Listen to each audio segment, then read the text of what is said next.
El distrito financiero de Cuatro Torres, en Madrid, se alzaba como un monumento de arrogancia construido en mármol blanco, vidrio y acero frío. El lobby de Guerrero y Asociados era el epicentro de este poder. Un espacio tan silencioso que el eco de los tacones caros sonaba como disparos secos. El aire olía a ambición y a café expreso de máquina de lujo. Aquí, los jóvenes abogados caminaban con la espalda recta, sus trajes impecables reflejando la luz estéril mientras discutían acuerdos multimillonarios en susurros conspiradores. En este escenario de poder superficial, los trabajadores invisibles se movían como fantasmas, puliendo el brillo de un mundo que los ignoraba. Eran los conserjes, los limpiadores, los cimientos anónimos sobre los que descansaba el imperio, y eran tratados como parte del mobiliario inanimado, sin rostro y sin voz, existiendo solo para limpiar los restos de la batalla corporativa. Entre ellos estaba Mateo Vargas, de 58 años, un empleado de 1900, limpieza subcontratado. Su uniforme gris estaba descolorido por 1000 lavados y le quedaba holgado sobre un cuerpo cansado. Sus manos, callosas y ásperas por los productos químicos y el trabajo manual, eran un marcado contraste con las manos suaves de los abogados que pasaban a su lado. El rostro de Mateo estaba marcado por un cansancio profundo, una tristeza permanente que se había asentado en sus facciones. Pero sus ojos, cuando los levantaba del suelo, contaban una historia diferente. Eran increíblemente penetrantes, analíticos, y poseían un brillo agudo que parecía fuera de lugar. Era un hombre invisible para la élite, una sombra que empujaba un carrito de limpieza por los pasillos del mundo que, en otra vida, había dominado por completo. Javier, o Javi, como lo llamaban en su barrio, tenía 22 años y era la antítesis de todo en ese lobby. Proveniente del barrio obrero de Vallecas, su presencia en Cuatro Torres era un accidente de ambición y esperanza. Llevaba un traje barato, comprado en rebajas, que le quedaba ligeramente grande en los hombros y corto en las muñecas. Intentaba desesperadamente encajar, imitando la postura de los socios jóvenes, pero sus ojos estaban muy abiertos, delatando un pánico constante. Era el becario perfecto, el asistente junior ideal para ser utilizado, trabajador, sin conexiones familiares en el poder y sin el dinero necesario para montar una defensa. Su mayor defecto era una ingenuidad peligrosa. Realmente creía que el trabajo duro y la honestidad eran suficientes para triunfar en esa jungla de acero. La mañana se rompió cuando Javi fue acorralado cerca de los ascensores por dos socios senior y el jefe de seguridad. El antagonista principal, don Arturo Guerrero, el socio fundador, ni siquiera levantó la voz. Su frialdad era más aterradora que cualquier grito. «Javi, estás despedido», dijo, arrojando una carpeta de anillas sobre una mesa de mármol cercana. «Recoge tus cosas personales. Seguridad te acompañará». La humillación fue instantánea y pública. Los jóvenes asociados que pasaban se detuvieron a una distancia segura para observar la ejecución, algunos con una mueca de lástima, la mayoría con alivio de no ser ellos. Javi palideció. Su cuerpo comenzó a temblar visiblemente mientras el guardia de seguridad se colocaba ominosamente detrás de él. El guardia de seguridad le exigió su tarjeta de acceso. Javi, torpemente, se la entregó con manos temblorosas. Don Arturo ajustó sus gemelos de oro, disfrutando del momento. «Espero que tengas un buen abogado, chico», dijo Arturo con una sonrisa gélida. «Vas a necesitarlo para explicar el agujero multimillonario que dejaste en la cuenta de cumplimiento». El mundo de Javi colapsó. El fraude. Sabía exactamente de qué hablaban, la transferencia que él había marcado como sospechosa y que Arturo le había ordenado aprobar. «¡Yo no hice nada!», gritó Javi, su voz rompiéndose en un sollozo desesperado que resonó en el mármol. «Se lo dije. Yo no puedo pagar un abogado. Por favor, don Arturo, yo no fui. La desesperación era total, un animal joven atrapado en una trampa de acero. A pocos metros, Mateo Vargas estaba limpiando un café derramado cerca de un pilar. Sus movimientos eran lentos, metódicos, acostumbrado a ser invisible durante las crisis ajenas. Pero al oír el sollozo de Javi, detuvo su carrito. Levantó la mirada, sus ojos penetrantes enfocándose no en el drama, sino en los documentos que Arturo había arrojado sobre la mesa. Desde su ángulo, podía leer las cabeceras, vio los códigos de transacción, las marcas de tiempo del servidor, vio el patrón de la transferencia. En un instante, su cerebro analítico, dormido durante una década, reconoció la estructura de la estafa. Era un fraude digital elegante, pero fundamentalmente defectuoso en su ejecución, y vio exactamente dónde estaba el error que inculpaba a Javi. Mateo empujó su carrito hacia adelante. El chirrido agudo de una rueda mal engrasada cortó la tensión. Los socios miraron al conserje con irritación, molestos por la interrupción de su espectáculo de poder. Mateo detuvo el carrito justo al lado de Javi, que ahora lloraba abiertamente, cubriéndose la cara. Mateo no miró a Arturo, no miró a los guardias. Fijó sus ojos brillantes y cansados en la nuca del joven. Su voz salió baja, ronca por el desuso, pero con una resonancia que hizo que Javi levantara la vista. «Yo conozco la ley», dijo Mateo en voz baja pero firme, su acento de Barcelona casi imperceptible. «Puedo defenderte». El tiempo pareció detenerse en el lobby por un segundo completo. El silencio fue seguido por una explosión de risa cruel. Eran los jóvenes asociados que observaban. «¿El conserje?», se burló uno de ellos, un joven con un reloj demasiado caro. «¿Qué vas a hacer, Mateo? ¿Confundir al fiscal con el olor a lejía?». Otro añadió: «¿Vas a fregar el suelo de la sala del tribunal para que el abogado de la acusación resbale? Vuelve a tu cubo, viejo». La humillación se desvió de Javi y se centró con toda su fuerza en Mateo. El personal de limpieza había roto la regla más importante, se había vuelto visible. Los socios senior simplemente observaban con sonrisas condescendientes, disfrutando del absurdo. Mateo permaneció inmóvil. La humillación pública no le afectó. Estaba acostumbrado a ella. Llevaba 10 años siendo invisible, siendo menos que humano a los ojos de esta gente. Pero el escarnio encendió una chispa que él creía muerta y enterrada.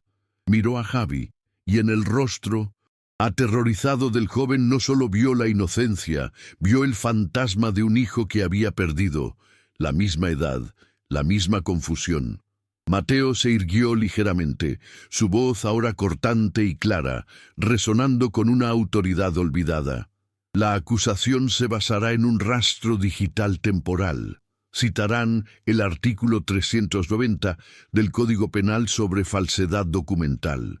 Pero la sentencia del Tribunal Supremo 102/2008 establece que la intención fraudulenta no puede probarse solo con la posesión de credenciales digitales.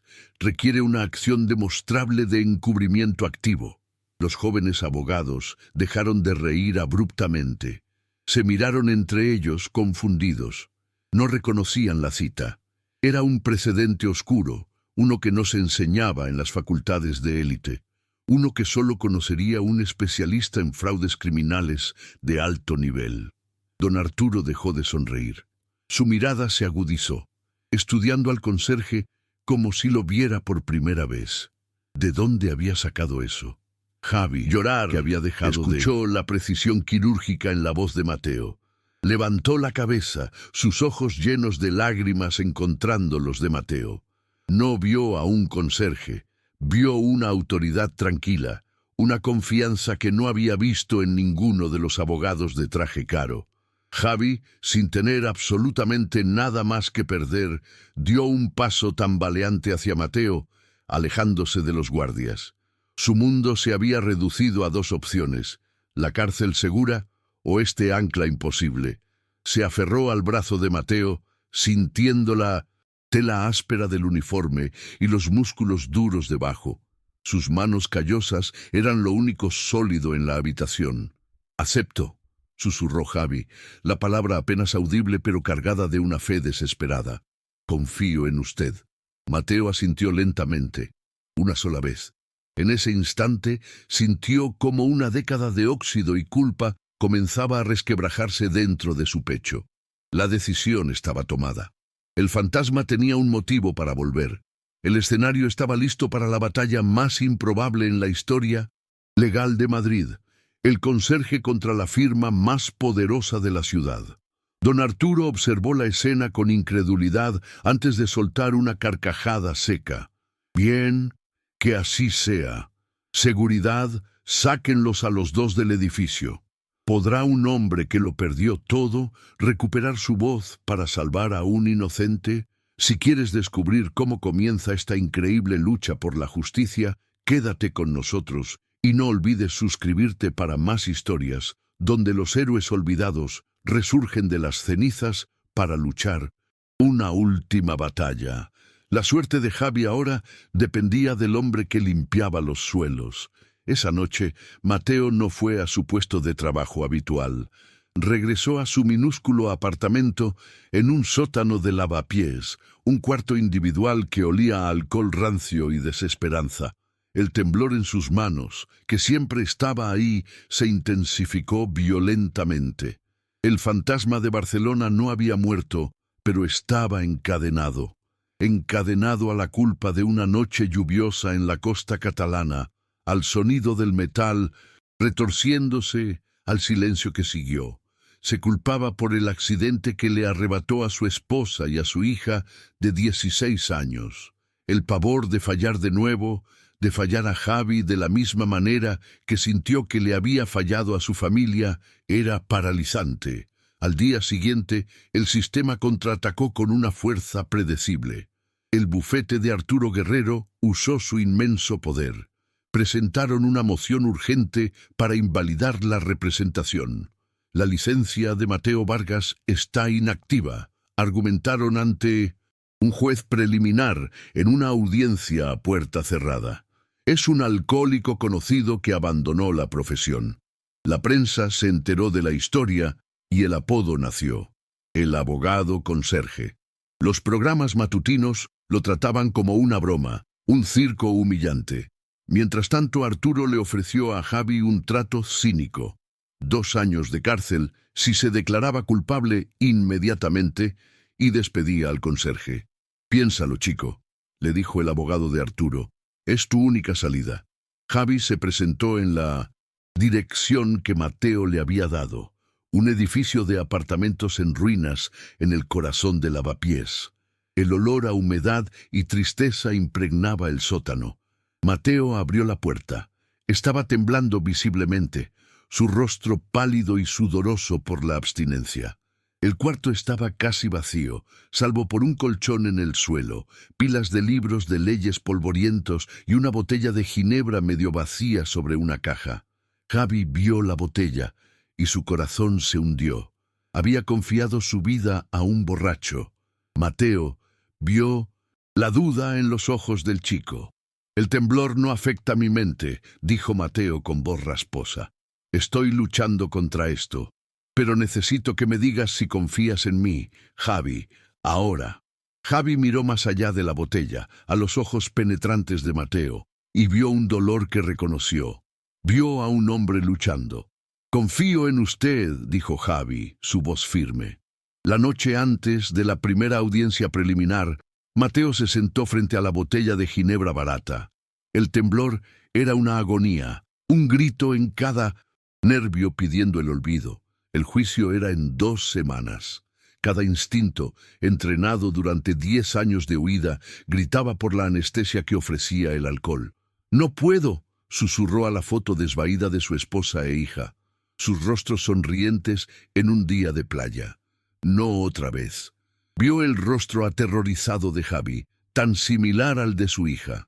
Con un grito gutural de pura agonía, Mateo agarró la botella, no para beber, sino para lanzarla con toda su fuerza contra la pared de ladrillo. El vidrio estalló. El líquido se derramó por el suelo, pero él se quedó de rodillas, temblando, sudando frío, eligiendo el dolor insoportable de la sobriedad sobre la comodidad de la culpa. Javi se reunió con Mateo al día siguiente en una pequeña cafetería de Vallecas, lejos de las torres de cristal. Mateo tenía los ojos inyectados en sangre por la falta de sueño y la abstinencia, pero había una claridad aterradora en su mirada. Repasaban los archivos que Javi había logrado copiar antes de ser despedido. «No buscan justicia, Javi», dijo Mateo, su voz rasposa mientras tomaba un café solo, sus manos apenas capaces de sostener la taza. «Buscan un chivo expiatorio rápido. Eres tú. No podemos probar que Arturo robó el dinero, no directamente. Tenemos que encontrar su vanidad. La arrogancia siempre deja un rastro». Javi, viendo la lucha interna de Mateo, sintió miedo, pero también una lealtad feroz. Este hombre roto estaba luchando contra demonios visibles e invisibles por él. Mateo todavía tenía una última semana de contrato con la empresa de limpieza antes de que la orden de despido de Arturo fuera efectiva. Decidió usar su invisibilidad.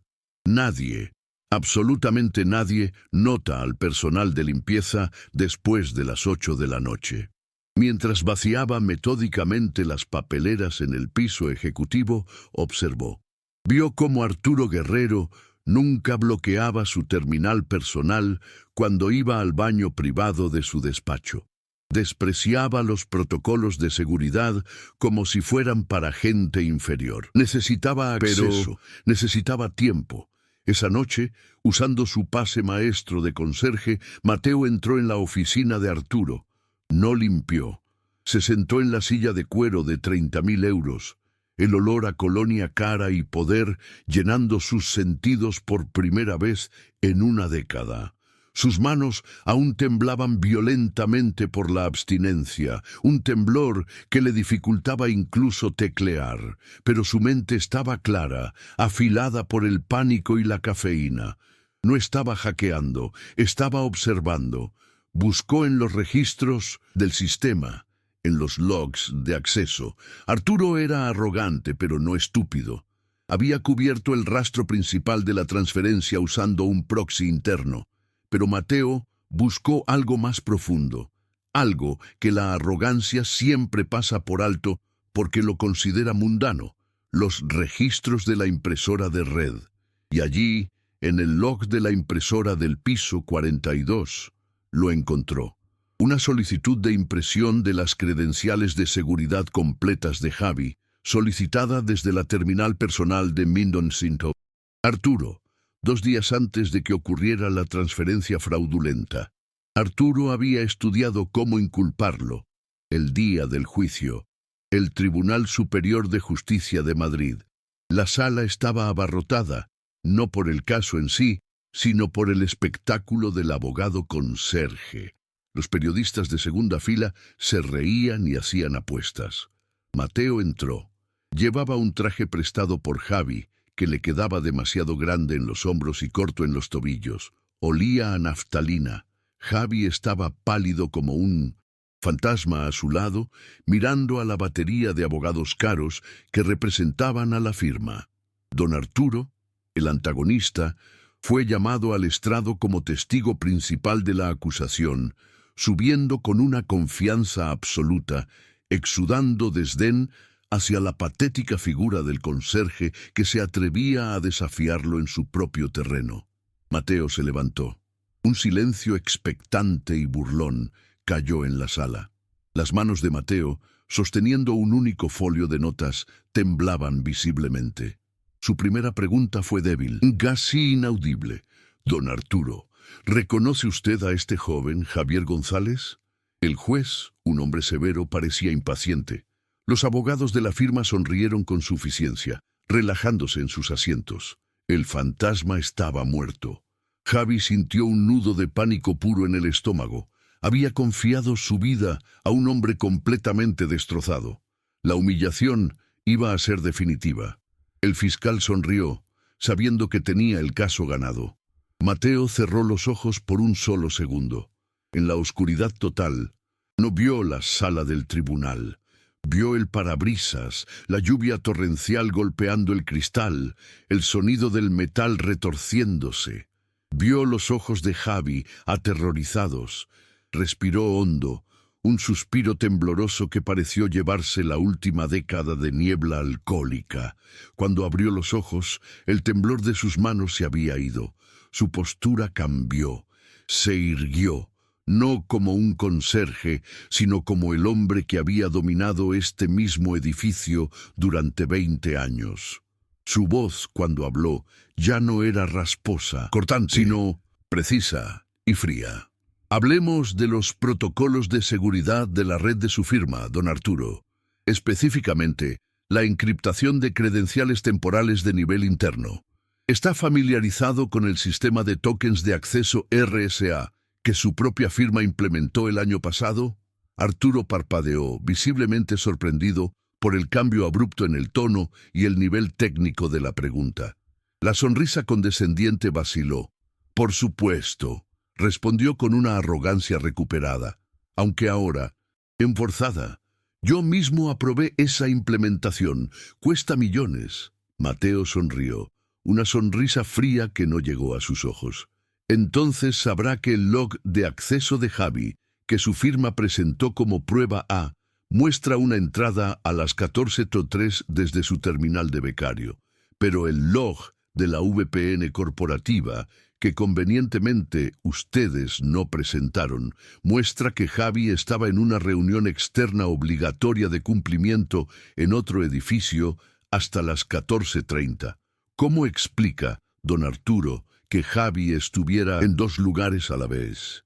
El sudor apareció visiblemente en la frente de Arturo. Miró a sus abogados, que ahora revolvían papeles frenéticamente.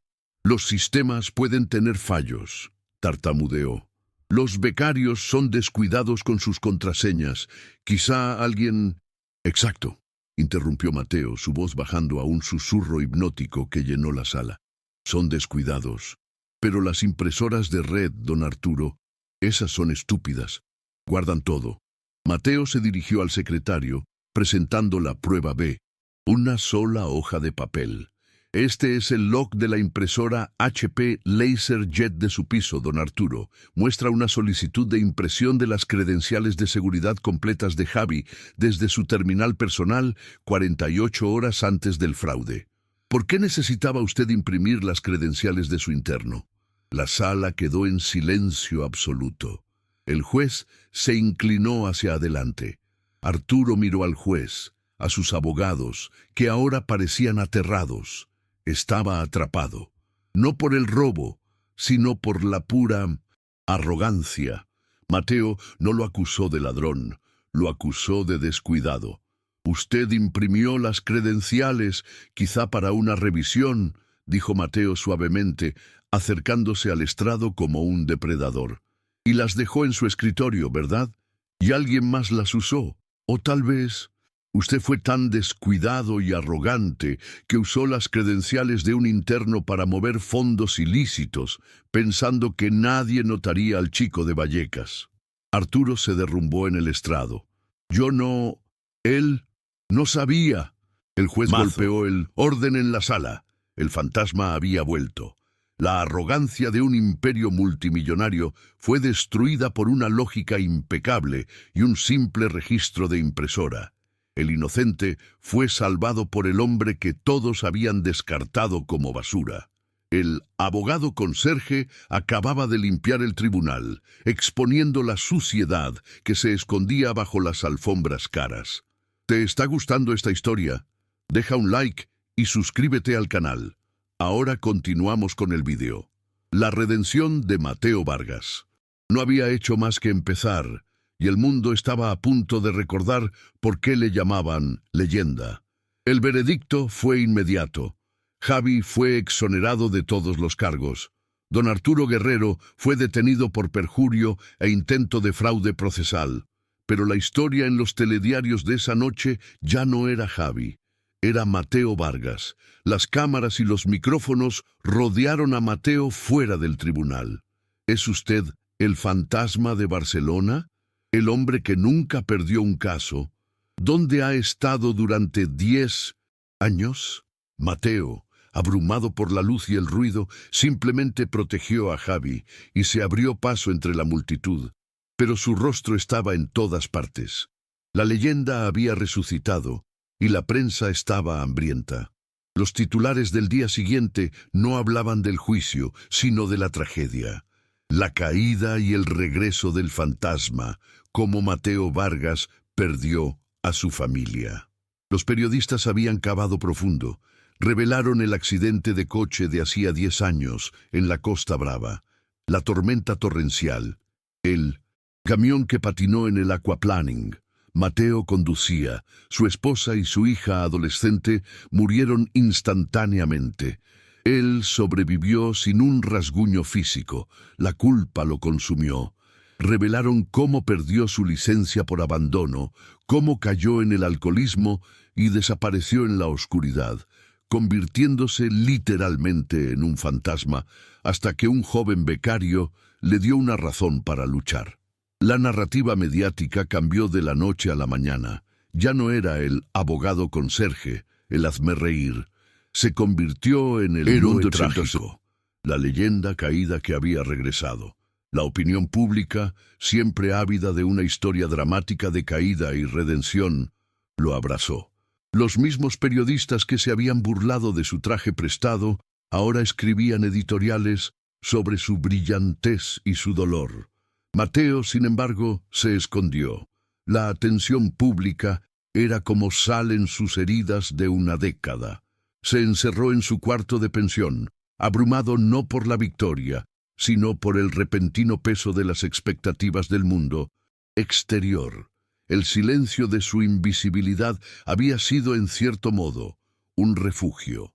El teléfono de la pensión barata donde vivía Mateo no dejaba de sonar. Ya no eran periodistas, eran los bufetes más grandes de Madrid, los mismos que se habían burlado de él, los antiguos rivales de Arturo Guerrero.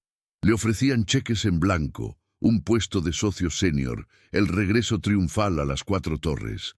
«Vuelve a donde perteneces, fantasma», le dijo un antiguo rival por teléfono, su voz suntuosa. «Deja ese barrio miserable, te daremos un despacho con vistas a la Castellana».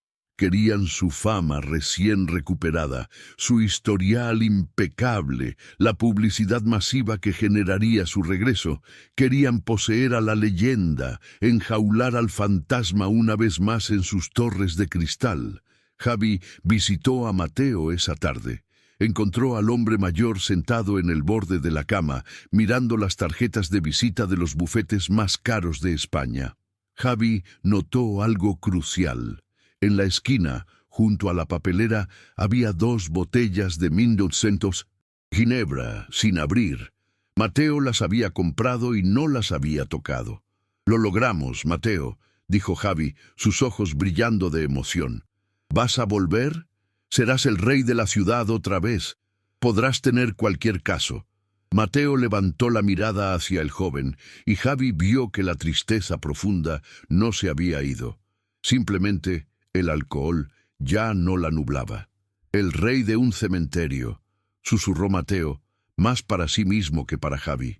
Un importante programa de noticias de la noche consiguió la primera entrevista exclusiva.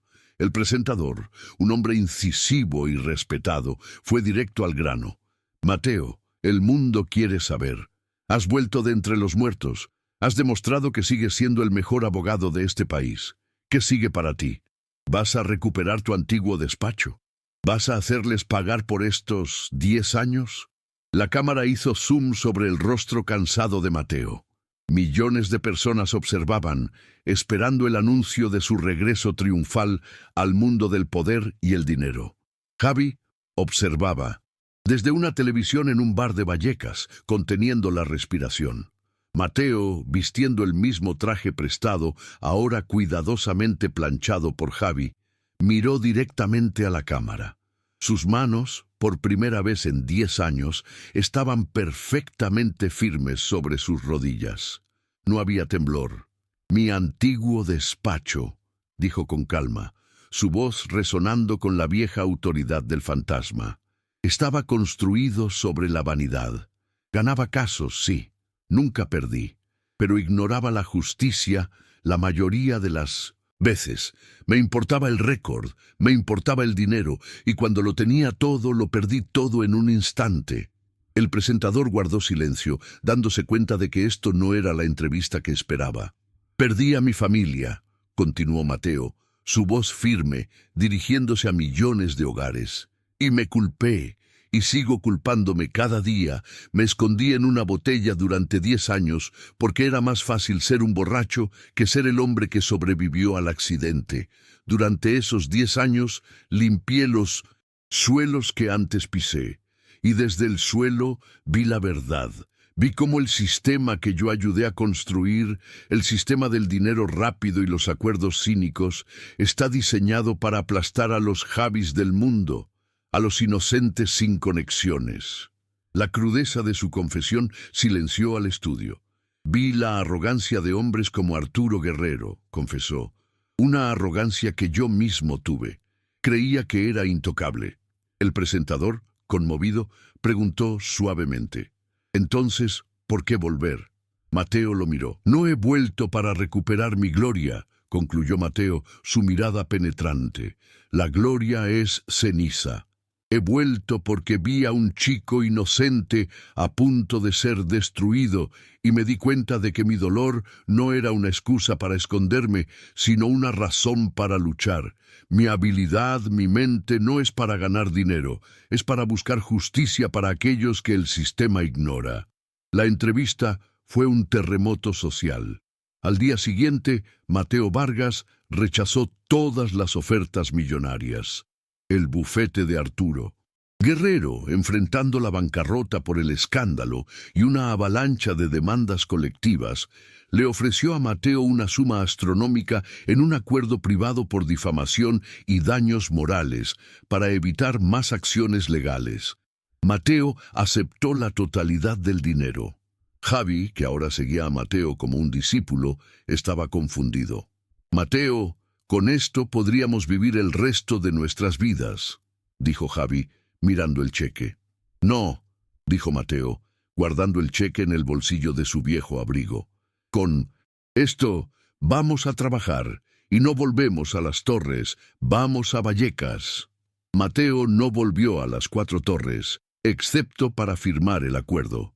Usó cada centavo de esa compensación multimillonaria para reactivar oficialmente su licencia de abogado y alquilar un local pequeño y polvoriento en la calle principal de Vallecas, el barrio natal de Javi. Encima de la puerta colgaron un letrero simple, pintado a mano por un artista local, financiado por la comunidad: «Defensa del Pueblo Vargas». No era un bufete. Era una clínica de defensa legal gratuita para aquellos sin recursos, para los invisibles, para los que eran aplastados por el sistema que él conocía tan bien. Los primeros días fueron caóticos. La gente del barrio desconfiaba del abogado famoso que había salido en televisión. Pensaban que era una farsa publicitaria, pero Javi estaba allí, actuando como el corazón de la operación. «Es uno de los nuestros», les decía a los vecinos. Él también limpiaba suelos. Javi se convirtió en el puente entre el brillante y a menudo socialmente torpe Mateo y la gente real de la calle. Empezaron a tomar casos que ningún otro abogado tocaría.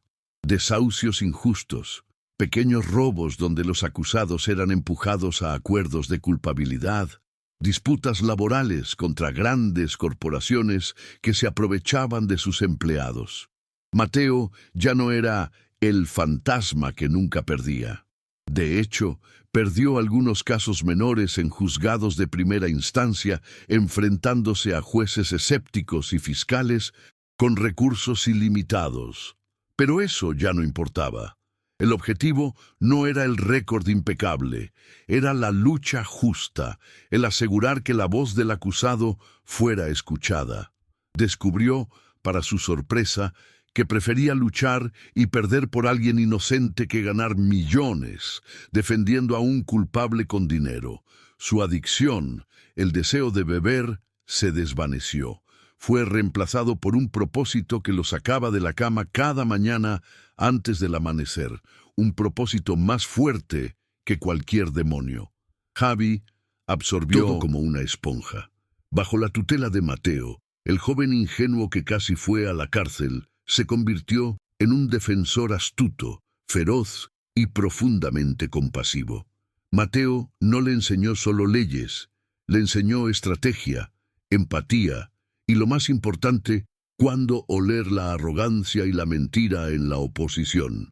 Javi se matriculó en la Facultad de Derecho por la noche, estudiando con una intensidad febril, y trabajaba en la clínica durante el día. Mateo usó los fondos del acuerdo para pagar su matrícula, invirtiendo no en acciones, sino en el futuro de la justicia.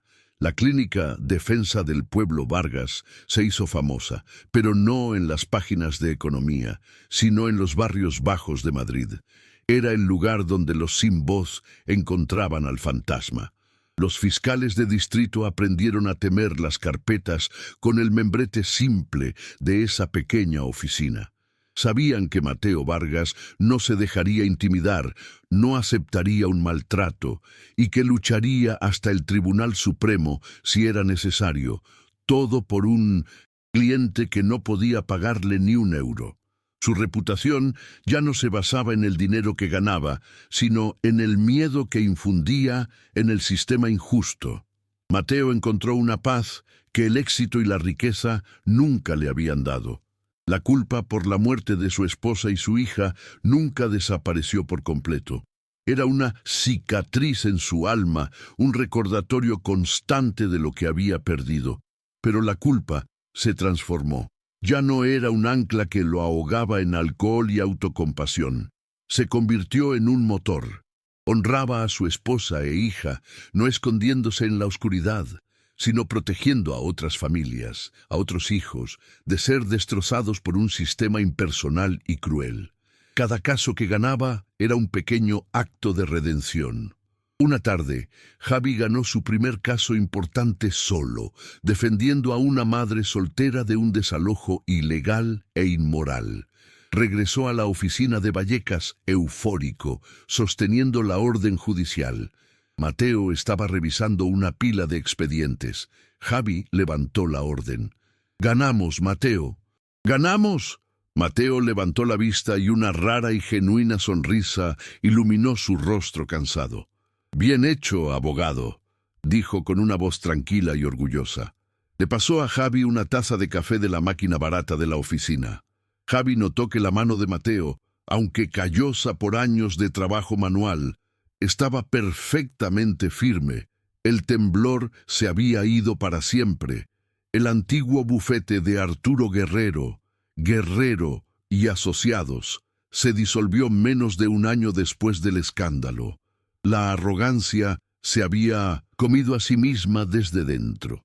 Los socios restantes se dispersaron, llevándose sus millones a otras firmas, pero la mancha del fraude y el perjurio los siguió.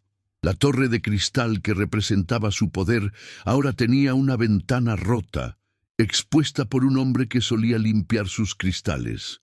Pero en Vallecas, algo nuevo, fuerte y construido sobre cimientos sólidos de integridad, estaba creciendo. Mateo había trascendido su antiguo legado. Ya no era una leyenda por su récord de victorias, sino por su servicio desinteresado.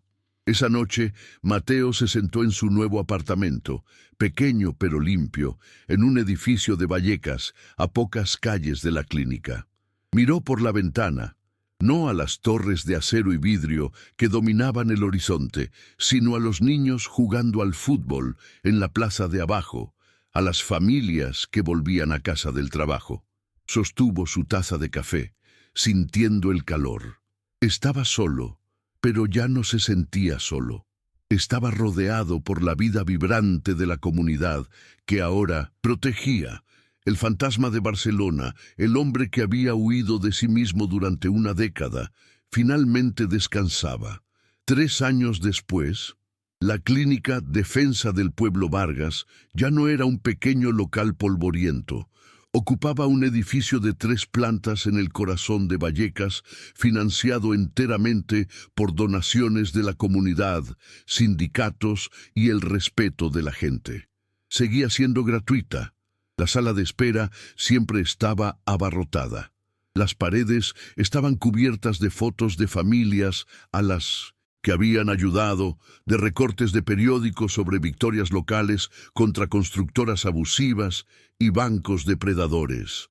El aire ya no olía a desesperanza, sino a café fuerte, a papel de impresora y a trabajo duro. Se había convertido en una institución de justicia. Javi, ahora con 25 años y un traje que le quedaba perfecto, dirigía la admisión diaria. Había terminado la facultad de Derecho con honores. Su voz ya no era la de un joven asustado, era tranquila, segura y llena de empatía. «No se preocupe, señora», le decía a una mujer mayor que lloraba por una orden de desalojo. «Don Mateo revisará esto personalmente y yo prepararé la moción de emergencia ahora mismo. No la moverán de su casa». Se había convertido en la roca de la comunidad, el puente perfecto entre el caos de la calle y la lógica de la ley. Mateo Vargas, con sus 61 años, seguía vistiendo camisas sencillas y pantalones de trabajo. Rara vez iba al tribunal ahora.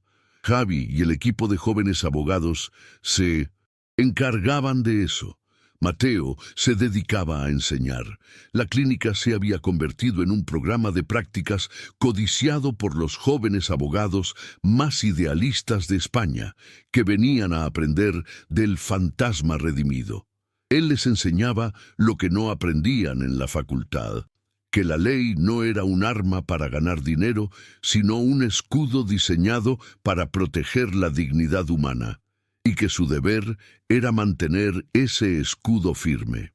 Un día, un joven abogado de un bufete de élite de 4 Torres visitó la clínica. Había sido enviado para negociar un acuerdo irrisorio en un caso de negligencia corporativa contra una fábrica local.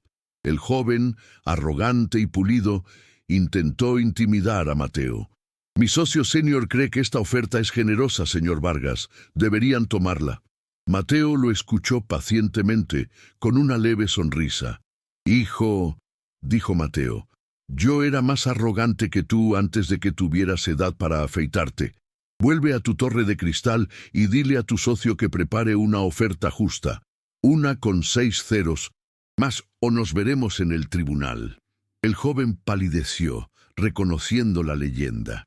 Mateo estaba en su oficina, una habitación sencilla con una ventana que daba a la vibrante calle del barrio. Sostenía una taza de café, no de alcohol. Sus manos estaban firmes. En su escritorio, junto a los expedientes legales, había una foto de su esposa y su hija, sonriendo en la playa. Ya no la miraba con la culpa paralizante que lo había ahogado durante una década. La miraba con un amor melancólico, con la paz de saber que finalmente estaba honrando su memoria. Ya no huía de ellas, luchaba por ellas cada día, protegiendo a otras familias en su nombre. Javi entró en la oficina sin llamar, un privilegio que se había ganado. Cargaba 2 tazas más de café fuerte. «Mateo, el caso de la fábrica contra los trabajadores está listo. Es una batalla dura. Tienen a 3 de los bufetes grandes en contra nuestra». Mateo asintió, volviéndose desde la ventana. Ya no miraba los rascacielos de vidrio y acero que brillaban a lo lejos. Miraba los bloques de apartamentos, la lavandería, la vida real de la gente que había jurado proteger. «Entonces lucharemos», dijo Mateo. «Prepara la sala de conferencias, Javi. Va a ser una noche larga». Mateo ya no era una leyenda que nunca perdió. Era un hombre que lo había perdido absolutamente todo, que había caído más bajo que nadie y que había encontrado el camino de regreso. No recuperó su antigua vida, construyó una nueva. Una vida basada no en un récord impecable de victorias, sino en un propósito inquebrantable de justicia. Su legado ya no estaba escrito en los márgenes de los contratos multimillonarios de las Cuatro Torres, sino en las vidas de las personas de Vallecas, en la gratitud de aquellos a quienes les había devuelto la voz. El verdadero valor de Mateo Vargas no se había definido por su traje de diseñador o su despacho en el cielo. Se había definido por su uniforme de conserje descolorido y su voluntad de arrodillarse en los suelos sucios para ayudar a un extraño.